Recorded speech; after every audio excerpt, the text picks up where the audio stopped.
नमस्कार, आप देख रहे हैं सहारा टीवी लाइव मीडिया नेटवर्क, एक कदम आगे। आज मैं वैश्विक धरातल की ऐसी शख्सियत से आपको रूबरू कराना चाहता हूं जिन्होंने वैश्विक स्तर पर मानवता हित के लंबे संघर्ष किए हैं।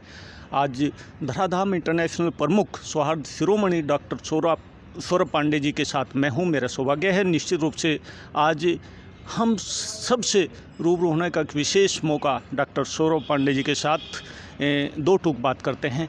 डॉक्टर सौरभ पांडे जी, आपका स्वागत है। नमस्कार।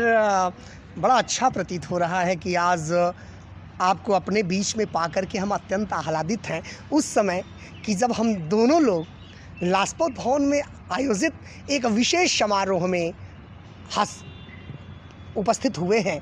मैं धन्यवाद देना चाहूँगा साथ में भाई अरविंद चौहान जी को, और सर आपको भी धन्यवाद देना चाहूँगा कि आज आपने अपना अनमोल समय मुझे दिया है। शुक्रिया सर। आपने वैश्विक स्तर का धराधाम इंटरनेशनल एक विशेष ऑर्गेनाइजेशन चलाया हुआ है, उसे संचालित करते हैं। वो किन मुद्दों पर और किन वैश्विक स्थितियों पर काम करता है? बहुत अच्छा प्रश्न आदरणीय डॉक्टर राकेश होकर जी आपने पूछा है। धराधाम इंटरनेशनल एक विश्व का सर्वधर्म पीठ है जो विश्व में भाईचारा, सामाजिक सद्भाव और सामाजिक जो मूल्य गिर रहे हैं उसके उत्थान के लिए निरंतर कार्य कर रहा है। कहते हैं ना कि समाज में सब कुछ गिर रहा है। इस वैश्विक मंदी के मूल्य में सब कुछ गिरा है, लेकिन जितना मानवता का स्तर गिरा है शायद किसी का स्तर गिरा हो। और धराधाम इंटरनेशनल चाहता है कि पूरी दुनिया में भाईचारा, विश्व बंधुत्व, सर्वधर्म समभाव, सामाजिक सद्भावना का विकास हो। हम मानव एक होकर के सभी के दुख सुख में सहभागी बने। और एक पंक्तियों के साथ मैं अपनी बात बढ़ाना चाहूँगा। आओ मिल के एक मज़हब को बनाया जाए, आओ मिल के एक मज़हब को बनाया जाए जिसमें इंसान को इंसान बनाया जाए। मेरे दुख दर्द का तुम पे भी असर हो जाए, गर रहूं भूखा तो तुमको भी न खाया जाए। यह परिकल्पना अगर पूरी दुनिया में साकार हो जाए तो जानिए कि पूरा विश्व शांति सद्भावना के साथ अपना जीवन बेहतरीन तरीके से जी सकेगा। इस महत्वपूर्ण वैश्विक परिकल्पना आपने की है और इसे मूर्त रूप भी दिया है। अब आज के संक्रमण काल में जिससे पूरी दुनिया गुजर रही है, वैश्विक आतंकवाद है, मैं कहूँगा पर्यावरण को लेकर के ग्लोबल वार्मिंग जैसे मुद्दे हैं, इस तरह के इन मुद्दों पर आप किस तरह से काम करें, किस तरह से सर्वधर्म समभाव की स्थापना पर, और क्या क्या आपने संघर्ष किया और क्या क्या परिस्थिति आपके सामने आई है? देखिए, सबसे पहले बता दूं शोकर साहब, लोग कहते हैं और मैं कहने पे ज़्यादा विश्वास नहीं करता। सबसे पहले किसी भी नए आंदोलन के सूत्रपात के लिए शिक्षा की बड़ी महत्वपूर्ण भूमिका होती है।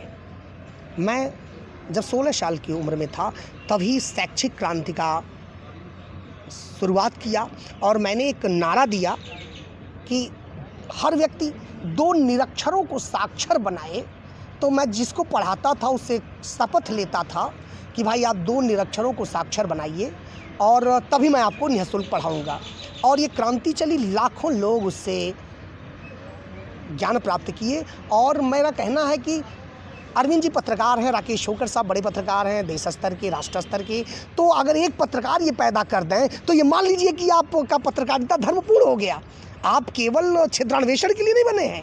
भाई मेरा इंजीनियर है, अगर इंजीनियरिंग से एक इंजीनियर सिखा दिया, पढ़ा दिया, एक आईएएस है, एक कंपटीटर है, एक आईएएस बना दे, एक इंजीनियर बना दे, एक डॉक्टर बना दे, तो मुझे तो नहीं लगता कि इस समाज में शिक्षा की कमी रह जाएगी।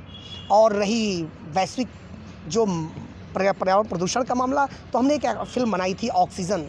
ये वर्ल्ड रिकॉर्ड होल्डर फिल्म रही, दुनिया की पहली फिल्म रही जो वर्चुअल बनी है, जिसमें 10 देशों के लोग काम किए हैं। और सबसे बड़ी बात है कि राकेश होकर साहब आपका उसमें लिखा गीत गाया गया, लोगों ने काफ़ी सराहा। शंभू पवार जी की महती भूमिका रही, सत्यप्रकाश सिंह उसके डायरेक्शन किए, और डॉक्टर प्रेम प्रकाश जी जो धराधाम इंटरनेशनल के सीईओ जो थाईलैंड का पूरा कारोबार देखते हैं, उनके माध्यम से इस फिल्म को बहुत बेहतर आगे बढ़ाया गया। डॉक्टर निकी शर्मा जी भी रहीं, सुनीता खोकर जी का भी रहा, रश्मि जी का भी बड़ा योगदान रहा। सभी के योगदान से पर्यावरण संरक्षण के लिए फिल्म बनी जो आप सभी से समर्पित रही, लोगों ने सराहा।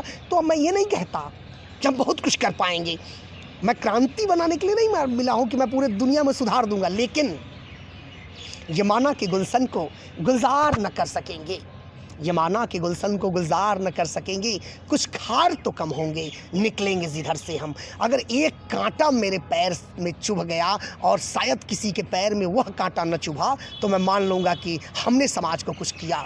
और यहाँ तो डूबते को तिनके का सहारा, अगर हमसे कोई धरती का एक प्राणी प्रसन्न हो गया साहब, तो मैं मान लूँगा कि धराधाम की परिकल्पना सार्थक सिद्ध हो रही है। और मैं पूरे समाज को बदलने की बात नहीं करता, मैं स्वयं को बदलने की बात करता हूँ। और हर व्यक्ति केवल तिनके की तरह एक व्यक्ति को बदल दे तो पूरा राष्ट्र परिवर्तित हो जाएगा सामाजिक संचेतना के लिए। और जो सर्वधर्म समभाव की परिकल्पना है वह राष्ट्र नहीं अंतर्राष्ट्रीय स्तर पर कारगर साबित सिद्ध होगी। बहुत खूब। इस ज़मीन पर, इस पृथ्वी पर एक क्रांति नायक पैदा हुआ है। निश्चित रूप से इस धरातल को एक परिवर्तन के लिए और एक मानवीय पटल प्रदान करने के लिए निश्चित रूप से एक बड़ा काम होने जा रहा है धराधाम इंटरनेशनल के बैनर पे। और मैं शुभकामनाएं देता हूं आदरणीय स्वार्थ शिरोमणि डॉक्टर छोरा पांडे जी को कि उन्होंने हमें समय दिया और एक बड़ी मुहिम का हिस्सा हमें बनाया। शुक्रिया।